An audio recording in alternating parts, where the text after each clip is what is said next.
Hey folks, so this is the Redmagic 10S Pro. It's a mid-cycle refresh over the Redmagic 10 Pro that I reviewed recently. Either phone is going to be a great choice, and I think that if you have a phone that's a couple years old, the 10S Pro is the one to go for. It does present better CPU and GPU performance, and just overall, it's still a great value. It's $700, it starts with 12 gigabytes of RAM. You can configure it up to 24 gigabytes of RAM.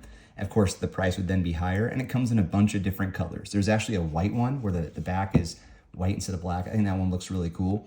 In any colorway that you choose, you get the lighting and this 23,000 RPM fan that is just fantastic. It does run on Snapdragon Elite as well. It's kind of hard to tell, but it's right there, Snapdragon 8 Elite. You get a little badge there. And it's there's no punch out or notch. It's an under display camera. There's no camera bump at all on the back either. It's a little bit slippery glass on the back versus this matte finish. So I'd go for the matte one if you can find it. But you get a really great phone. The battery life is insane. I don't have a good measurement other than to tell you it's been quite a performer. And it goes up to 2,000 nits of brightness on this display as well. So the CPU and the GPU are clocked higher than on the 10 Pro. So you go 4.47 gigahertz on the S versus 4.23 gigahertz on the regular Pro. The GPU is 12,000 megahertz versus 11,000 megahertz on the Pro. And their NPU for AI performance is now 40% improved as well, but we don't have all the details on that. So as I mentioned, 12, 16, or 24 gigabyte variants, and they all come with 1 terabyte of storage. So the storage has also been ramped up too, it's a little bit faster now, and the RAM is 13% faster for data transfer rates. It's very cool. Okay, now battery. As I mentioned, it's been a very good performer, but I think the coolest thing about this is just how fast it'll charge up. They include in the box an 80-watt power adapter, and when you plug it in, listen to this.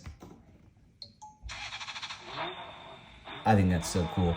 Hey, maybe you find that nerdy or annoying, but I think it's awesome. And you have the option in the settings where you can turn the cooling system on so that as it heats up and gets things rolling, it actually starts to cool down the phone as well.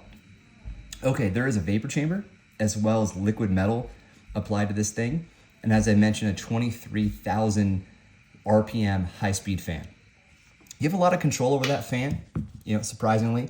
Okay, biometric fingerprint reader, as well as I don't know why that went dark all of a sudden. Okay, you can unlock it with your face or with your biometric, with your fingerprints. Once you're in, amazing screen, 144 hertz like I mentioned. And going back to the fan, so there's a widget here where you can turn the fan on or off. Different speeds as well, or you can just turn it off. There's some automation as well for games. You can change the settings, like, hey, turn the fan on and put it at max. You can you can tune everything to be at higher performance. There's balanced, eco, and rise modes. There's a locked Diablo mode that is pretty nuts you can unlock as well. There's so much to talk about with this phone. Okay, let me go back to the screen for a second. So 6.85 inches, 95.3% screen to body ratio. Absolutely insane how thin these bezels are, and I haven't seen another phone do it quite like this. 144 hertz max refresh rate. You can change that in the settings. You can go down to 60 if you wanted to, just to save battery life, for example. Here we go. Or 90 or 120. There's a bunch of different modes. I just keep it on automatic for now because I haven't noticed any reason why I would want to change it. Screen resolution is 2688 by 1216, covers 100% of the DCI P3 color gamut, has a 2500 hertz touch sampling rate, which is pretty nuts. Okay, around the phone, we have a couple of intakes for the cooling system. Nothing else on this side. Down at the bottom, USB-C and speaker, microphone, and a micro SD, a SIM card slot. 2 shoulder buttons. If you don't want to game with a controller, you got a pretty good setup here. Power button, volume rocker, another intake on the top, speaker, microphone, and a headphone jack, as well as an IR blaster. That's pretty cool. Going back down here, I'm gonna just focus the camera for a second. This switch is magic, all right? You can change the settings on this if you wanted to. This is Android 15, by the way. So all the personalizations you're used to in Android are here, plus just an additional set of options for Redmagic. Okay, so if I flip this switch, watch what happens. Yeah, we're in game mode now, okay? This is game space. So you can go game to game for what you have installed, and you can change the settings. To change the settings, there's this little icon here. It looks like the Lenovo Legion space button. You press that, and you can change your touch sampling rate, your accidental touch protection. You can change your performance, eco, balanced, or rise, like I mentioned before. You can also bring this up in game just by sliding from the right to the left from the corner. Change your GPU settings. Choose how the display is calibrated. You can try to focus more on reducing latency on Wi-Fi and some fan settings and recording settings if you want to do screen recording. Turn this off, you just flip the switch back. And if you don't like that, you can just flip the switch again, or rather you can go into the settings and change what the switch does. Okay, so I aggregated a bunch of the results that I saw other trusted reviewers find, and I put those in the written article that you'll find at Geeks Worldwide, so link in the description. And it goes through some of the actual results of synthetic benchmarks as well as game benchmarks. And I felt like, you know what, those guys do such a great job. Let's give them a link, let's give them some credit and save me some time. Okay, like I mentioned, you can change the cooling system settings to a degree. You can also play with Redmagic's AI system. There's a smart bar, so you can slide from the right. Hang on, let me go back here. Okay, and you could quick launch some apps, and you can do multi-screen settings if you wanted to. Typical Android stuff, which I think is pretty cool. There's a translation system and the light strip. So you can change the color of the fan and some of the other lighting areas. You can change what happens based on what's going on with your phone, like if your alarm goes off or you're getting a notification.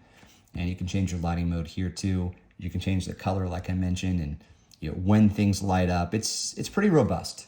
And I think it's really cool, especially if you just 3 months into owning the phone, you're like, I need to mix things up. Well, there are some things that you can do.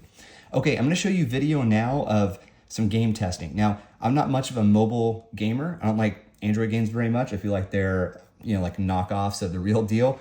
I know, not a nice thing to say, but I'm just trying to be funny. Diablo Immortal, I'll show you some of that, and then I'll show you some PC streaming. You can PC stream, or stream from your PC, using Valve's Steam Link application, or using Razer Nexus. Just install Razer Cortex on your PC and it works. Both are very cool. What I like about Razer Nexus is the integration with the Kishi controller.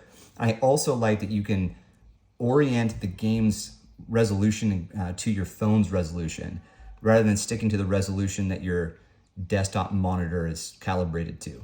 So that's pretty neat. But I'll show you testing just using Steam Link, because I imagine that's what most people have. But I am gonna show you how it works with the Kishi V3 Pro. This is like a full-size controller. You can actually connect it to an iPad mini if you wanted to, which is really cool.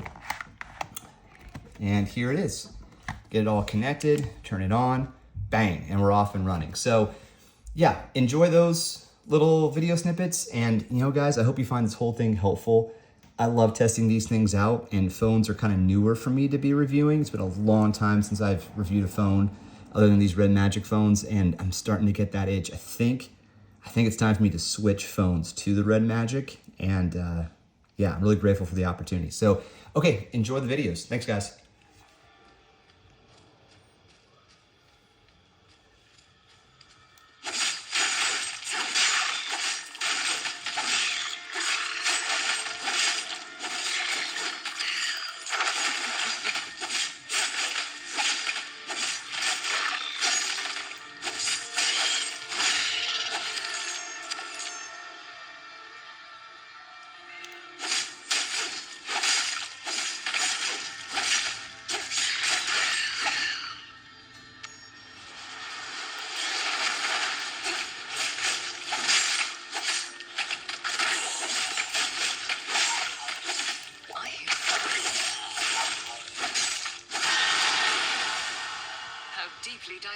All right, so this is Doom Eternal running on my desktop, being streamed here to the Redmagic 10S Pro, and I've got the Kishi V3 Pro connected to it. This is surprisingly fluid. I mean, it feels like the game is installed right here on my phone.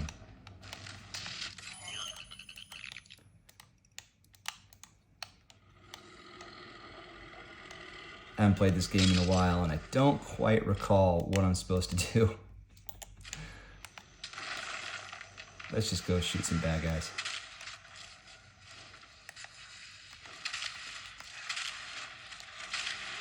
gosh, this is smooth.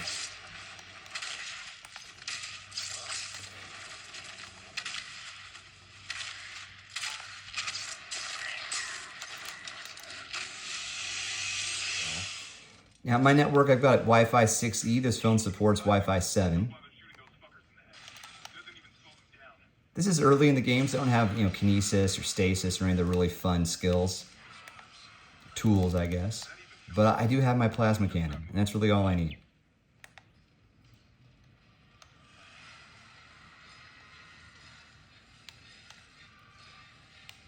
Pretty sure the next guy is going to be over here.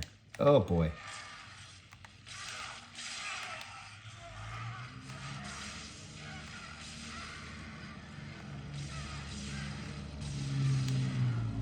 All right, down. Performance is really good, and for me, this is what a gaming phone is all about, and a gaming controller. I know there are a lot of people who love to play native Android games. There's nothing wrong with that whatsoever. I'm not being judgy. I'm just saying, for me, I have almost all of my library is on PC. I love my Steam Deck and my ROG Ally, but if I'm going to have a gaming phone and a gaming controller, and I really want to pack light, I've got to be able to remote in and play a game like this, like a real game. No offense, I really didn't mean it that way, but yeah, I love the way this plays on this controller and with this phone.